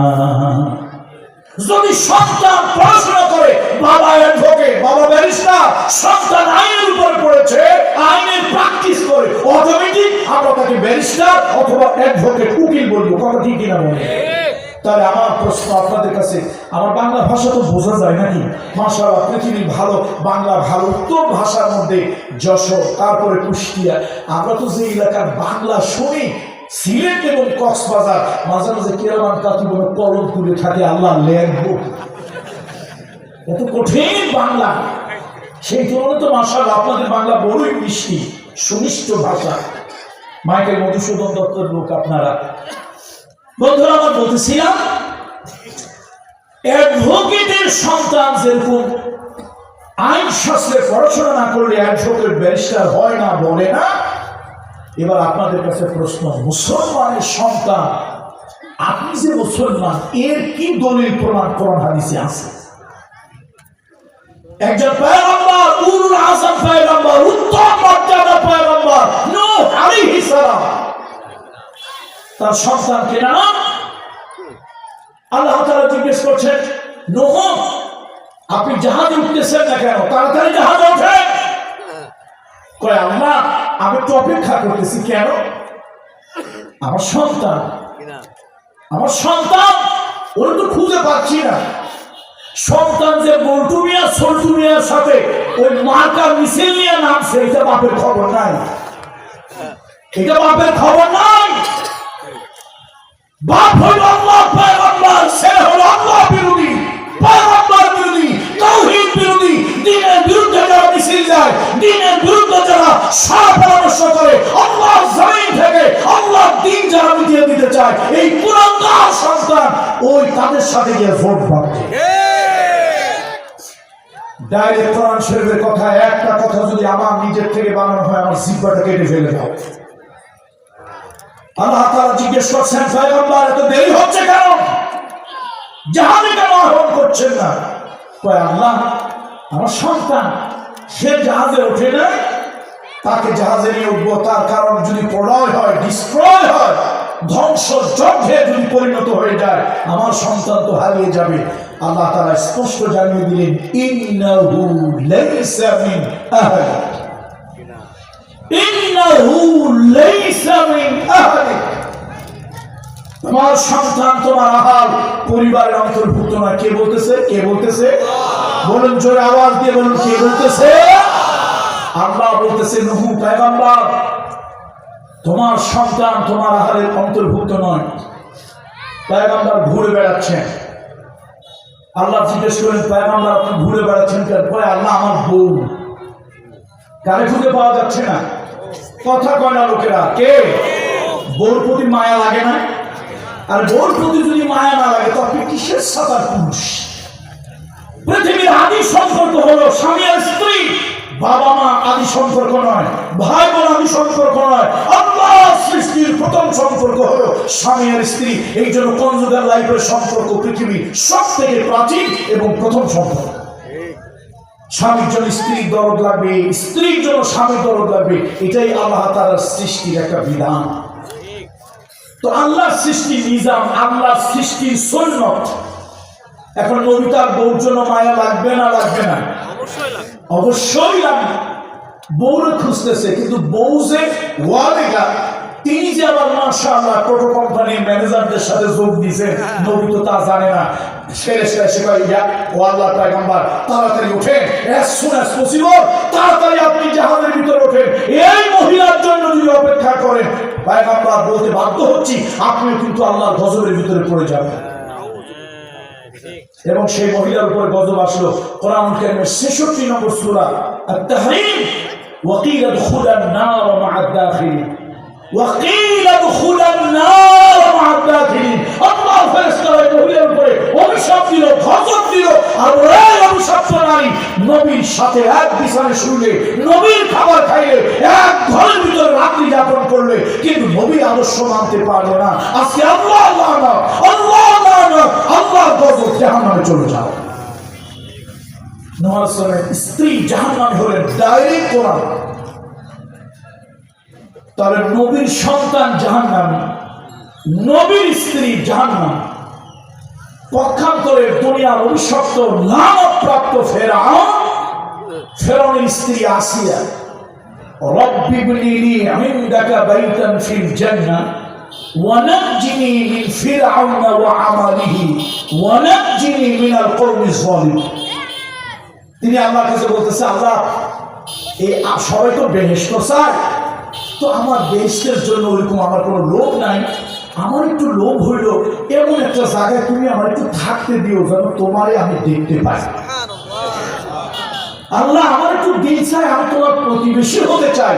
আল্লাহকে ফেরেশতারা, আসিয়া তো আমার কুদরতের দিলটা জয় করে ফেলেছে, যাও আকাশের দরজা খুলে দাও, আরশে আজিমের নিচে জান্নাতুল ফেরদাউসের উপরে একটা সুন্দর বালাখানা রিসর্ট, একটা মোটেল, একটা হোটেল, সুন্দর একটা ডুপ্লেক্স বাড়ি তৈরি কর, আর আসমানের দরজা খুলে দাও, ওই মহিলাকে দেখাও। তখন সে বলল, আল্লাহ আমার তো কলিজাটা ঠান্ডা হয়ে গেছে, চোখ জুড়ে গেছে, এই জালিম স্বৈরাচারী ডিক্টেটর সরকার যে পরিমাণে অত্যাচার নির্যাতন করছে আমার ঈমান রাখা মুশকিল হয়ে যাবে। আল্লাহ এই জালিম স্বৈরাচারী সরকার আর তার সেলা সামুন্ড থেকে আমার ঈমানকে হেফাজত করার জন্য তুমি আমাকে ডেকে নাও। আল্লাহ তাই করবে। তাহলে পয়গম্বরের বিছানায় শুয়া আল্লাহ পয়গম্বরের সঙ্গে আর বিছানায় শুয়া মুসলমান হতে পারে নাই, আবার কাফেরের বিছানায় শুইল, সেও কিন্তু কাফের হয় নাই। এই জন্য ও বাবাজিরা, ও ভাইরা, আপনাদেরকে বলি, আল্লাহর হস্তে এ কথা মনে ভাববেন না মুসলমানের সন্তান হয়ে আপনি মুসলমান হয়ে গেছেন, মুসলমানের নাতিপুতি হয়ে মুসলমান হয়ে গেছেন না। মুসলমান হলো আল্লাহর কাছে সমর্পণ করা। ইব্রাহিম খলিলুল্লাহকে, জাতির পিতা ইব্রাহিম খলিলুল্লাহকে আল্লাহ বলেছিলেন আসলিম, সেখান থেকে আমরা জাতি হলাম মুসলিম। আসলামতু লিরাব্বিল আলামিন, কমপ্লিট সারেন্ডার, আল্লাহর কাছে পরিপূর্ণ আত্মসমর্পণ। এটার ব্যাখ্যা কোরআন এবং হাদিস থেকে যদি আমি অনেক লম্বা সময় চলে যাবে, সেদিকে যাব না। ওয়াল মুমিনিনা ওয়াল মুমিনাত, এবার মুমিন হতে হবে। আল ঈমানু বিসউন ওয়া সাবউনা শুবাতান ফাআফযালুহা কাওলু লা ইলাহা ইল্লাল্লাহ। ঈমান হলো একটা গাছের নাম, 70 থেকে 77টা শাখা প্রশাখা, সব থেকে বড়টার নাম হলো লা ইলাহা ইল্লাল্লাহ। দুর্ভাগ্য, আজকে আমার পিশাবদের খানকায় লা ইলাহা ইল্লাল্লাহ জিকির চলে, আমার মসজিদের মাদ্রাসায় লা ইলাহা ইল্লাল্লাহ জিকির হয়, কিন্তু বাতিল তাগুতে কিচ্ছু হয় না। ফেরাউনের সামনে মুসা বলেছিল লা ইলাহা ইল্লাল্লাহ, ফেরাউন দরিয়ার ভিতরে সুবনি খাইছে আর মরছে।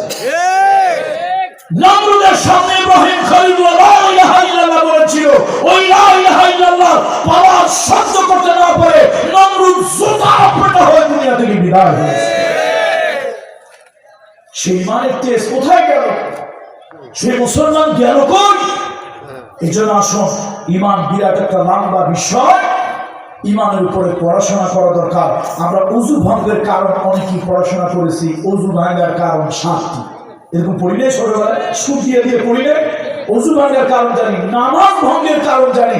আমার তো মনে হয় এখানে 100-র ভিতরে 99টা মুসলমান, 99 জন মুসলমান, মা বোনদেরকে বাদ দিলাম, হয়তো তাদের ভিতরে 99% ঈমান ভঙ্গের কারণ আমরা 99 না, বোধহয় 1000-এর মধ্যে 999 জন ঈমান ভঙ্গের কারণ আছে, এবং কি কি তা জানে না। তাহলে ওযু ভাঙার কারণ জানি, নামাজ ভঙ্গের কারণ জানি, কিন্তু ঈমান ভঙ্গের কারণ আমরা অনেকেই জানি না। এটা জানা দরকার। আর কবে জানবো বাবাজি? 50 বছর, 60 বছর, 70 বছর বয়স হলো, অর্ধেক কবরে গেল, আর কবে জানবো? আর কবরে গিয়ে ফেরেশতা যদি সওয়াল করে কি জবাব দেবো বলুন? দলিল ছিলাম, পর্সা ছিলাম, ডাইকলা ছিলাম, খাজনা ছিলাম, নামজারি, জমা ভাগ সব ছিলাম, কিন্তু দুর্ভাগ্য ঈমান ভঙ্গের কারণ চিনলাম না। আল্লাহ যদি আমাকে প্রশ্ন করে, কবরে যদি আমার আপনার প্রশ্ন হয়, উত্তর যদি দিতে না পারি, আচ্ছা বলুন তো কি পরিস্থিতি হবে? আল্লাহ তাআলা, আল্লাহ আমাকে সহ আমার শ্রোতা মণ্ডলীদেরকে ঈমান ভঙ্গের কারণ জানার তৌফিক আল্লাহ তাআলা তুমি দান করো। বলেন আল্লাহুম্মা আমিন। আর কথা বাড়াচ্ছি না, ঈমান এটি খুব গুরুত্বপূর্ণ একটা বিষয়। এরপরে দিন শরীয়তের উপরে একনিষ্ঠ হতে হবে, একনিষ্ঠ হতে হবে। কিন্তু আজকে দুঃখ, পৃথিবীতে বদরের যুদ্ধ হয়েছিল 313 জন মুসলমান দিয়ে। আল্লাহ তাআলা গত 28 অক্টোবর, এই অক্টোবর না, লাস্ট ইয়ারে, গত বছর 28 অক্টোবর আল্লাহ তাআলা আমাকে নিয়েছিলেন, জর্ডান গিয়েছিলাম। উদ্দেশ্য হলো বাইতুল মুকদ্দাস যাব, মসজিদে আকসা দেখব। কিন্তু আপনারা জানেন পৃথিবীর নিন্দিত, ধিকৃত, কুলাঙ্গার, পাপিষ্ঠ এক জনগোষ্ঠী, তারা হলো ইহুদি এবং ইসরায়েল। ওদের কারণে আমরা যেতে পারিনি। একদম 30 কিলোমিটার 25 কিলোমিটার দূর থেকে আমরা দূর পর্যন্ত গিয়েছিলাম।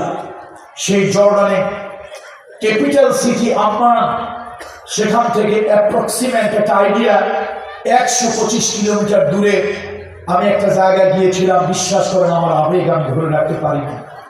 আমি আবেগ আপ্লুত হয়েছি, আমার সাধারণ সেন্স, আমি সাধারণ জ্ঞান আমি হারিয়ে ফেলেছিলাম। আমি 3 জন জীবন্ত শহীদের কবর জিয়ারত করেছি।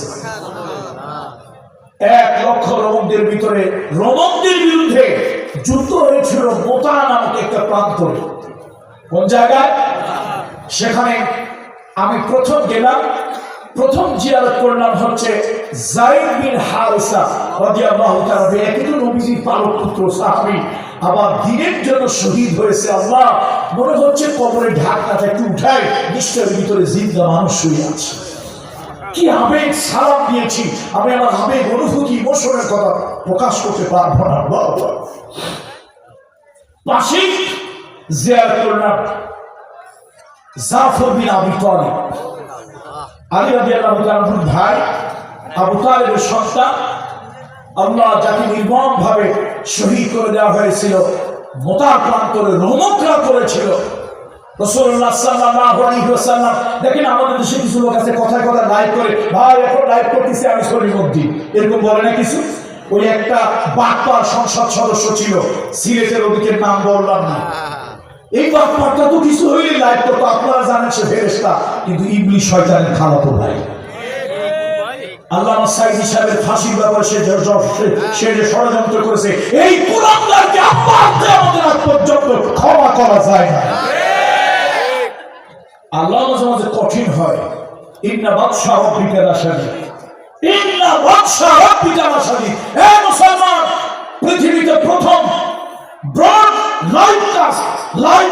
ব্রডকাস্ট করেছে, পৃথিবীতে প্রথম মুহাম্মদ রাসূলুল্লাহ সাল্লাল্লাহু আলাইহি ওয়াসাল্লাম মোতার প্রান্তরে রোমকদের বিরুদ্ধে যখন 3000 মুসলমান 1 লক্ষের বিরুদ্ধে যখন যুদ্ধ করছিল, আল্লাহ নবী মসজিদে নববীর মেম্বারের উপর বসেছিলেন, রাসূলুল্লাহ চোখ দিয়ে দরদর করে পানি পড়ছে। আর একটার পর একটা ঘটনা রাসূলুল্লাহ এই টেলিভিশনের পর্দার মতো দেখে দেখে বলতেছে, সাহাবীরা কেঁদে ভেঙে পড়ছে। রাসূলুল্লাহ যখন বললেন আমার জাফর বিন আবি তালিব শহীদ হয়ে গেছে, তার ঘরের মধ্যে তার স্ত্রী, তার বাচ্চাগুলি কাঁপতেছে।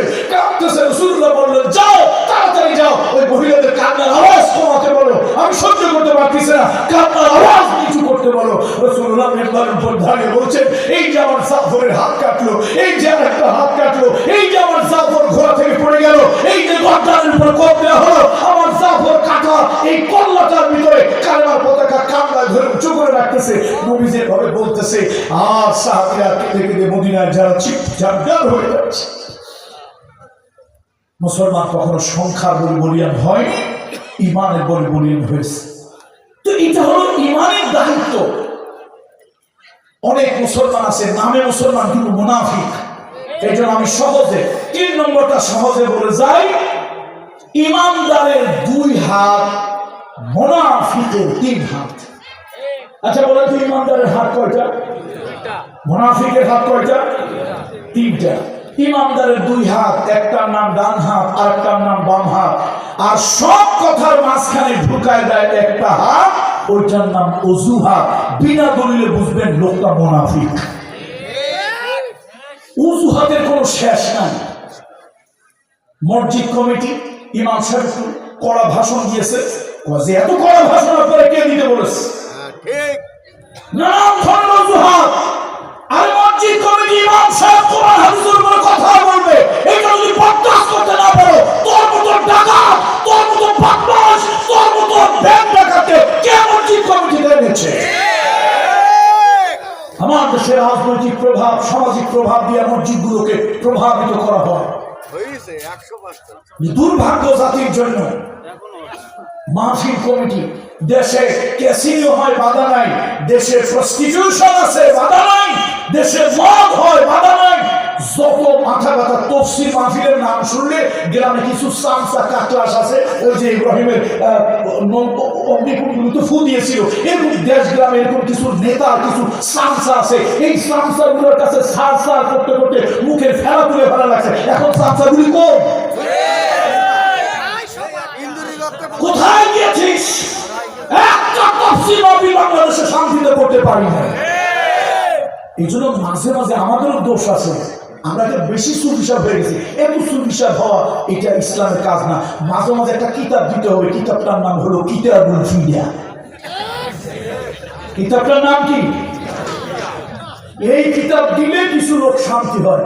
দেশে কেসেরি হয় তা চোখে দেখো না, যাত্রা হয় তা চোখে দেখো না, ওয়াজ মাহফিল হইলি এত বুড়া কিমি মাথার মধ্যে কেন?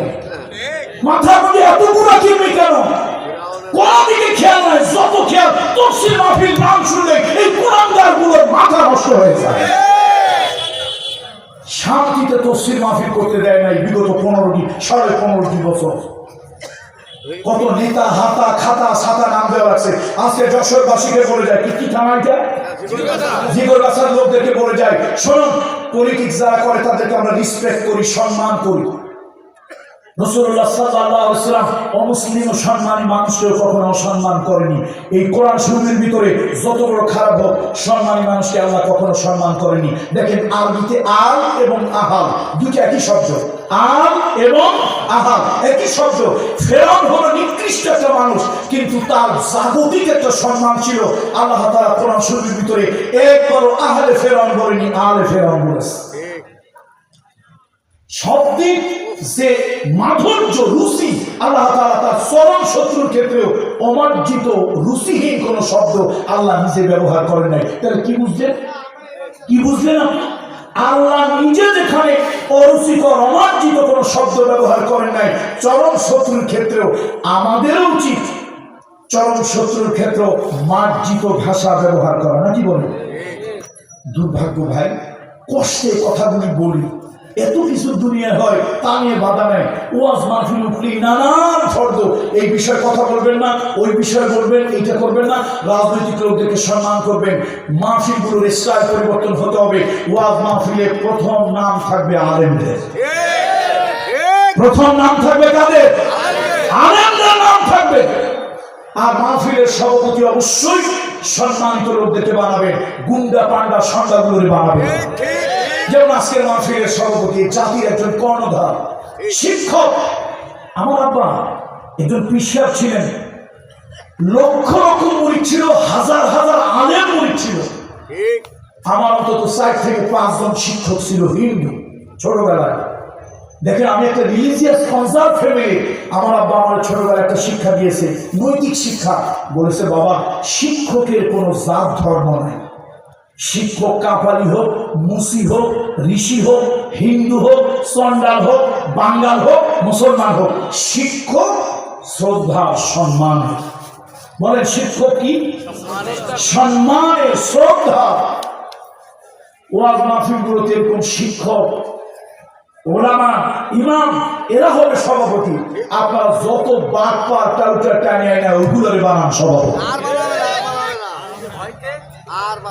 আর করবেন না কাজ, দরকার ওয়াজ করবেন না, দরকার ওয়াজ করবেন না, কিন্তু এই নিয়মের বাহিরে যাবেন না। রাজি আছেন? বলেন রাজি আছেন? আল্লাহ তাআলা তৌফিক দান করুন, বলেন আল্লাহুম্মা আমিন। যাই হোক, বলতেছিলাম মুনাফিক তার অজুহাত থাকবে আর মুমিনের অজুহাত থাকবে না। সেজন্য ওয়াল কানিতিনা ওয়াল কানিতাত, দিনের যা যখন হুকুম আসবে সেটাকে নির্দ্বিধায় মেনে নেবে। 3000-এর বিরুদ্ধে লড়াই করতে রাসূলুল্লাহ দিয়েছিলেন 3 জন সেনাপতিকে। একবারের জন্য বলেন নাই, ইয়া রাসূলুল্লাহ 3000 লোককে 1 লক্ষের বিরুদ্ধে দিলেন, আমাদের জীবন কেমনে বাঁচবে? একবার বলেননি। নবীজি যা বলেছেন, সামি'না ওয়া আতা'না। এরপর 4 নম্বরে হলো ওয়াস-সাদিকিনা ওয়াস-সাদিকাত, পুরুষ সত্যবাদী হবে, নারীও কিন্তু সত্যবাদী হবে। পুরুষ কি হবে বলে? কথা বলেন। সত্যবাদী কি দেশে আজকে আছে? সত্যবাদী আছে?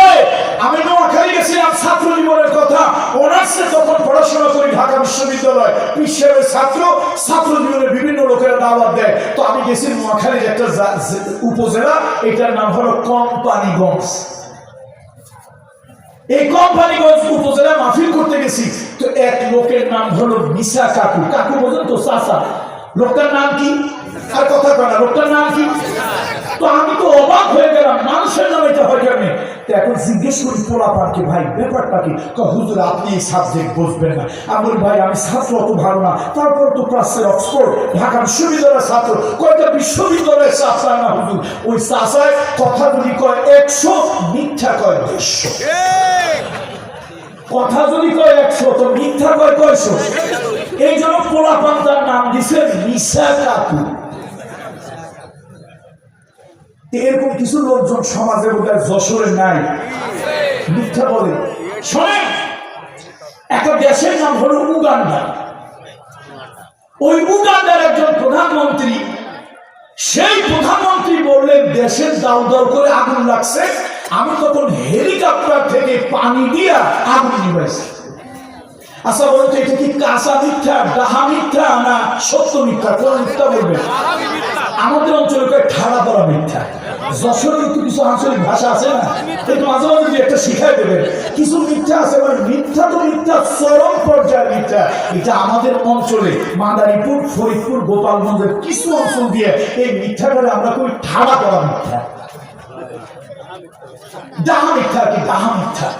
এখন শয়তান জান্নাতের ভিতরে ধোঁকা দিছে কয়জনকে? দুজন। আল্লাহ তাআলা বলেন ইয়া আদম উসকুন আনতা ওয়া যাওজুকাল জান্নাহ, হে আদম তুমি আর তোমার স্ত্রী এই বেহেশতের ভিতরে থাকো। লা তাকরাবা হাযিহি শাজারা ফাতাকুনা মিনাজ যালিমিন। আদম এই যে একটা আইন ডিমার্কেশন এরিয়া দিলাম, এই এরিয়ার বাহিরে যাবে না, খবরদার। শয়তান ফুসলাইয়া ফাসলাইয়া ভুলাইয়া মিথ্যা শিক্ষা বলিয়া ওই জায়গা নিছে। আল্লাহ তাআলা তাদেরকে দুনিয়ায় পাঠালেন, শয়তানও দুনিয়া আসলো। কয়জন মানুষের ধোঁকা দিছিল? নাম বলেন। শুধু আদম বলেন না ভাই, আবুল বাশার বলেন। আবুল বাশার মানে মানব জাতির পিতা। আবুল বাশার আদম সফিউল্লাহ বলেন আলাইহিস সালাম, যেহেতু তিনি নবী, প্রথম নবী। আর তার স্ত্রী মা হাওয়া বলেন আলাইহাস সালাম। এই দুজন সম্মানী মানুষকে ধোঁকা দিল একজন, নাম কি? মিস্টার ইবলিস। এই ইবলিস ধোঁকা দিছে, আর ইবলিসের বুক কাঁপছে, চোখ কাঁপছে। এখন ইবলিস একদিন গাছের ডালে দেখতেছে উগান্ডার এক মহিলা, দেশের প্রধানমন্ত্রী, সে হাজার হাজার কোটি মানুষের সামনে ডাইরেক্ট ডাহা মিথ্যা কথা বলতেছে। কয় আগুন দাউ দাউ করে জ্বলে, আমি তখন হেলিকপ্টার থেকে পানি দিয়া আগুন নিবাই। কিন্তু কোটি কোটি মানুষ দেখছে হেলিকপ্টার থেকে দেশের নিজের দেশের জনগণকে, ভিন্ন মতে ভিন্ন রাজনৈতিক দলের লোকদেরকে হেলিকপ্টার থেকে গুলি করা হয়েছে, সাউন্ড গ্রেনেড মারা হয়েছে, কাঁদানো গ্যাস মারা হয়েছে। এখন শয়তান কয় বাপরে বাপ, আমি আর কি শয়তান, এটা তো আমার থেকে বড় শয়তান। আমি বলছি মিথ্যা দুজনকে, চোখ কাঁপছে, নাক কাঁপছে, কলিজা কাঁপছে। এই মহিলা তো কিছুই কাঁপে না। আল্লাহ রে, এর মতো মিথ্যাবাদী দেশে থাকলে আমার মতো লোক না থাকলে হবে। বোন এই তোর পাও দুখান একটু আগায় দে, আমি তোর একটু কদম বুঝি করি, তুই আমার পীর, আমি তোর খলিফা।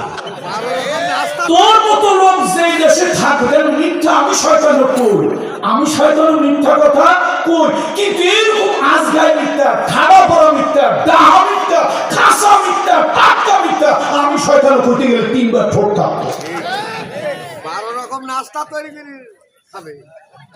সুতরাং সব দলের লোকদেরকে বলে, বিশেষ কোনো দলের নাম নিচ্ছি না, মিথ্যা বলার ক্ষেত্রে একটু জিহ্বাটাকে লাগাম দিয়ে। মাঝে মাঝে কিছু লোক মিথ্যা বলে যে সে মিথ্যার কোনো গ্রাউন্ড নাই, গ্রাউন্ডহীন, টাটকা কাঁচা মিথ্যা একদম। এরকম বলে না কোনো লোকেরা? 10 গুণের একটা গুণ হলো ওয়াস-সাদিকিনা ওয়াস-সাদিকাত, পুরুষ হোক নারী হোক সত্যবাদী হবে। মিথ্যা ধ্বংস এনে দেয়, সত্য মানুষকে পরিত্রাণ নাজাত দেয়। আল্লাহ তাআলা সেই সত্যের পক্ষে আমাদেরকে ভূমিকা নেওয়ার থাকার তৌফিক দান করুন। আরো অনেক কথা, আজকে আমরা সেদিকে গেলাম না। ধৈর্যশীল হতে হবে। আজকে ঘর ভাঙতেছে, অনেক লোকের তালাক হয়, নারীরা ধৈর্যশীলা, এই জন্য নারীর গর্ভে আল্লাহ তারা সন্তানের ব্যবস্থা করেছেন। আজকে আমার মা বোনরা অধৈর্য হওয়ার কারণে হাজার হাজার লক্ষ লক্ষ তালাক হচ্ছে। আমি পুরুষকেও বলবো ধৈর্যশীল হওয়ার জন্য, নারীদেরকেও বলবো ধৈর্যশীল হওয়ার জন্য। ওয়াল খাশিঈনা ওয়াল খাশিআত, আল্লাহকে ভয়কারী হতে হবে। দেখুন, পুলিশের ভয় দিয়ে, দুদকের ভয় দিয়ে, তারপরে জেলের ভয় দিয়ে মানুষের চরিত্র কখনো ভালো বানানো যাবে না। মুহাম্মদ রাসূলুল্লাহ একটা খারাপ সমাজকে ভালো বানিয়েছিলেন শুধু আল্লাহর ভয়, পরকালের ভয়, জাহান্নামের ভয়, কবরের ভয় দিয়ে। যদি কোনো মানুষের জেহেনের ভিতরে আল্লাহর ভয়, পরকালের ভয়, জাহান্নামের ভয়, জবাবদিহিতার ভয় দেওয়া যায়, ওই মানুষটা সোনার মানুষ হবে। এই জন্য আসুন আল্লাহ তাআলা আমাদের দিলের মধ্যে আল্লাহর ভয় ঢুকিয়ে দিয়ে বলি আল্লাহুম্মা আমিন। আল্লাহুম্মা সাল্লি আলা মুহাম্মদ ওয়া আলা আলি মুহাম্মদ কামা সাল্লাইতা আলা ইব্রাহিম ওয়া আলা আলি ইব্রাহিম ইন্নাকা হামিদুল মাজিদ। আজকের এই মাহফিলটা আল্লাহ তাআলা কবুল করুন। যে হাফিজিয়া মাদ্রাসা বামন আলী চাপাতলা হাফিজিয়া মাদ্রাসা এবং এই গ্রামবাসী, আমাদের সভাপতি মহোদয় স্যার বলতেছিলেন দুইটা গ্রাম আপনারা অনেক দিন ধরে, এটা শুনে আমার এত ভালো লাগতেছিল। আসলে এই সমাজে এখন কিন্তু এটার খুব অভাব। গ্রামে গ্রামে মারামারি, পাশের গ্রামে গ্রামে মারামারি, দলাদলি, কথায় কথায় মারামারি। ব্রাহ্মণবাড়িয়া নামক একটা জেলা আছে, মাশাআল্লাহ, তারা তো পাক দেওয়া নিয়েও মারামারি করে। সুতরাং এই যে স্যার, আমাদের সভাপতি মহোদয় স্যার বললেন আমার বক্তব্যের আগে, সভাপতি মহোদয় যে বক্তব্য দিতে গিয়ে বললেন যে আমরা যুগ যুগ ধরে দেখে আসছি এই দুটো গ্রাম পাশাপাশি খুব বন্ধনে আছে। এটাও কিন্তু একটা ইমানের আলামত, মুসলমানের আলামত। মুসলমান কখনো মানুষের সাথে অসৌজন্যমূলক আচরণ করতে পারে না। আপনারা ভালো ব্যবহার করবেন, ভালো আচরণ করবেন। ধর্ম যার যাই হোক, দেশের নাগরিক হিসেবে সবাই সুন্দরভাবে সকলে চলবে। আল্লাহ তাআলা এই মাদ্রাসাকে কবুল করুন। এলাকার সকল কবরস্থানের মুর্দিগানদের কবরের আযাব আল্লাহ তাআলা মাফ করে দিন। আল্লাহুম্মা আমিন। রব্বানা যালামনা আনফুসানা ওয়া ইল্লাম তাগফির লানা ওয়া তারহামনা লানাকুনান্না মিনাল খাসিরিন।